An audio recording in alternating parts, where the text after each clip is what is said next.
कलम जिसे पुकारे वो पहुँचे गंगा किनारे।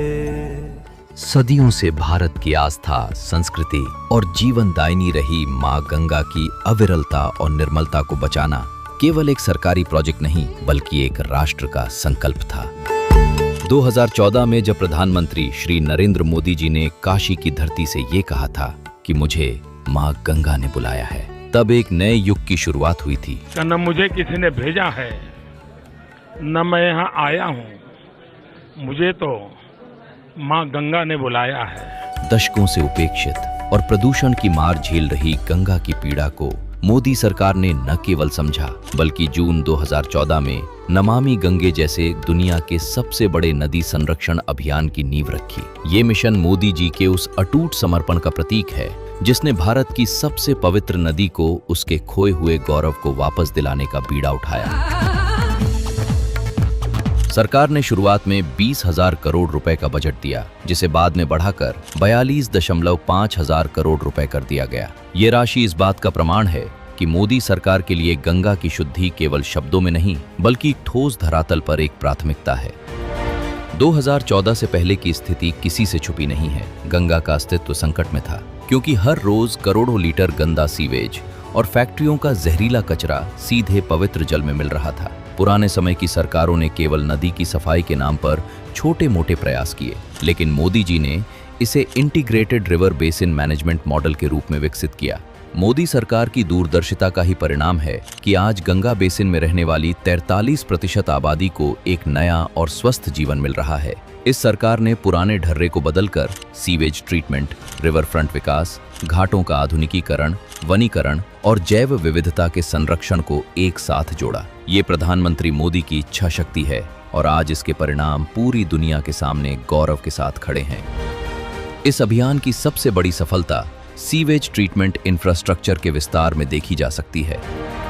मोदी सरकार ने साल 2025 से 26 तक के लिए 218 सीवेज इंफ्रास्ट्रक्चर प्रोजेक्ट्स को मंजूरी दी है, जिनकी कुल लागत लगभग 35,794 करोड़ रुपए है। ये आंकड़े बताते हैं कि विकास की गति कितनी तीव्र है। आज देश भर में 173 से ज्यादा सीवेज ट्रीटमेंट प्लांट यानी एसटीपी पूरी तरह चालू हैं, जो हजारों मिलियन लीटर गंदे पानी को साफ कर रहे हैं। मोदी सरकार का ये दावा पूरी तरह सटीक है कि 2014 की तुलना में आज सीवेज ट्रीटमेंट की क्षमता में 30 गुना सुधार हुआ है। उत्तर प्रदेश, उत्तराखंड, बिहार, झारखंड और पश्चिम बंगाल जैसे राज्यों में आज गंगा की लहरें अपनी स्वच्छता की कहानी खुद सुना रही हैं।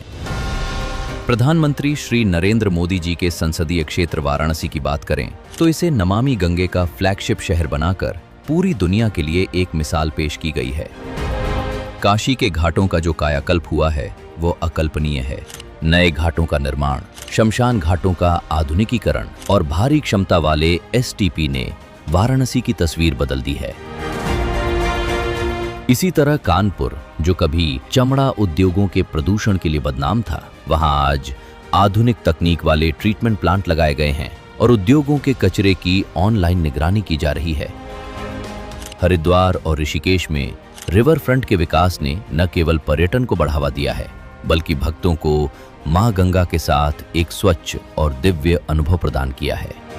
वैज्ञानिक आंकड़ों पर नजर डालें तो जल की गुणवत्ता में आया सुधार मोदी सरकार की सबसे बड़ी उपलब्धि है। सीपीसीबी के डेटा के अनुसार उत्तर प्रदेश और बिहार जैसे राज्यों में बीओडी लेवल में भारी गिरावट आई है, जो इस बात का सबूत है कि पानी अब नहाने और आचमन के मानकों को पूरा कर रहा है। ये सुधार केवल इंसानों के लिए नहीं बल्कि प्रकृति के लिए भी संजीवनी साबित हुआ है। गंगा की लहरों में लुप्त हो रही डॉल्फिन का वापस दिखना, कछुओं का संरक्षण और लाखों पेड़ों का गंगा किनारे लगाया जाना, ये दर्शाता है कि मोदी जी का विजन कितना व्यापक है। इसी वैश्विक सफलता के कारण 2022 में संयुक्त राष्ट्र ने नमामि गंगे को दुनिया के शीर्ष 10 पुनरुद्धार कार्यक्रमों में शामिल कर वर्ल्ड रिस्टोरेशन फ्लैगशिप का सम्मान दिया। तकनीक के मोर्चे पर भी मोदी सरकार ने अभूतपूर्व काम किया है। आज प्रयाग डैशबोर्ड के माध्यम से एसटीपी और पानी की गुणवत्ता की रियल टाइम मॉनिटरिंग की जाती है। ड्रोन और जीआईएस मैपिंग जैसी आधुनिक तकनीक का इस्तेमाल करके नदी के हर हिस्से पर नजर रखी जा रही है।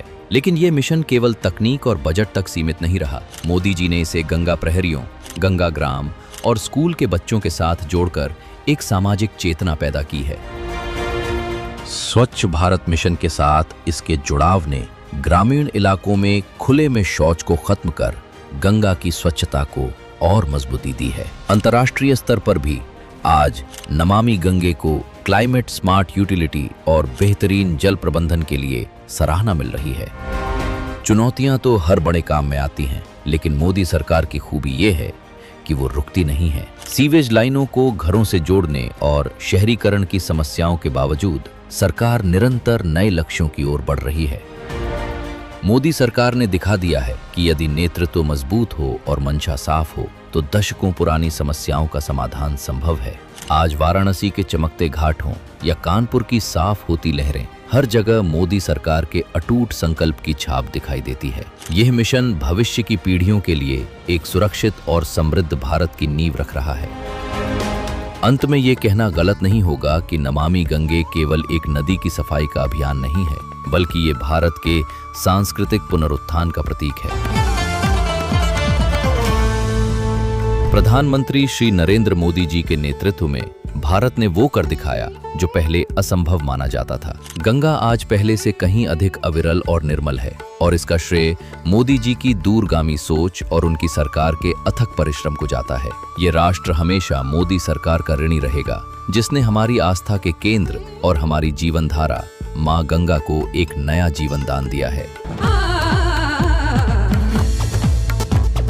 नमामि गंगे की ये सफलता आत्मनिर्भर और विकसित भारत की दिशा में एक बहुत बड़ा और गौरवशाली कदम है।